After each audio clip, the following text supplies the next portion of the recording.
I was pretty cynical about Pistol Whip 2089. What's new there, Doc? You're always cynical. Yes, I know, but despite the fact that I hate nearly everything, I love Pistol Whip. The steady drip of new songs and content has been admirable, and it remains one of those must-have titles for the Quest. When Cloudhead Games announced they were making a story-based DLC campaign for the game, my heart sank a little. I had no doubt that, like the original, it would be slick and well presented, but to me the idea of putting dialogue and plot in Pistol Whip just sounded ill-advised. Like growing a human ear on the back of a mouse, or getting Zack Snyder to do a cut of The Remains of the Day featuring motorbike chases and exploding oil rigs, i.e. both pointless and missing the point by several light years. To me, the real joy of Pistol Whip's art direction was how unfettered it was by plot and setting.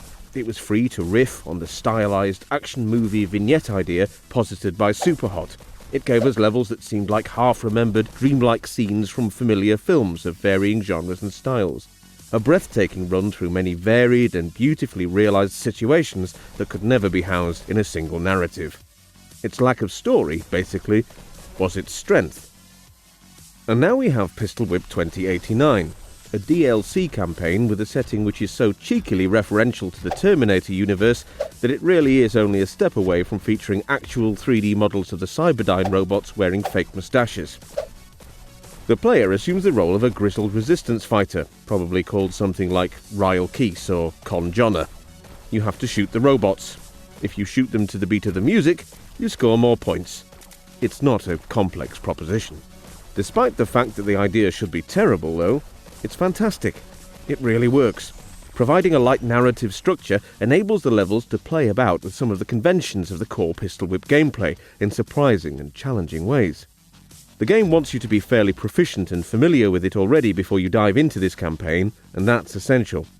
New players will be a little bit confounded by Pistol Whip 2089, I think, and to savour its charms properly, then a working knowledge of the base game is a minimum entry requirement. There's no way I'm going to spoil anything for you, so I'm going to keep this short. If you love Pistol Whip, you'll love this. The gameplay is very challenging and incredibly stylish. It throws up some neat surprises too, both in how it plays and what it references. Suffice to say that the Terminator is not the only cherished 80s sci-fi action movie that it homages to great effect. The music is superb, the kind of dark electronica that serves Pistol Whip so well, and all thematically appropriate. It's woven into the action so joyfully that you can't help but be swept along. The cutscenes are short and to the point, telling the slight tale well, and the acting is mercifully on point too. You'll probably skip the story bits on each subsequent playthrough, but it's all fine, and there's nothing in here that breaks the Pistol Whip spell, as I feared it would. Pistol Whip 2089 is an idea that shouldn't work, but does. It's an inventive and immersive twist to the Pistol Whip formula designed to thrill the faithful, and it does that in fine style. All for the majestic price of free. Overall, 9. Hasta la pistol, baby. If you're in the market for more Quest reviews, news and previews, then please click subscribe.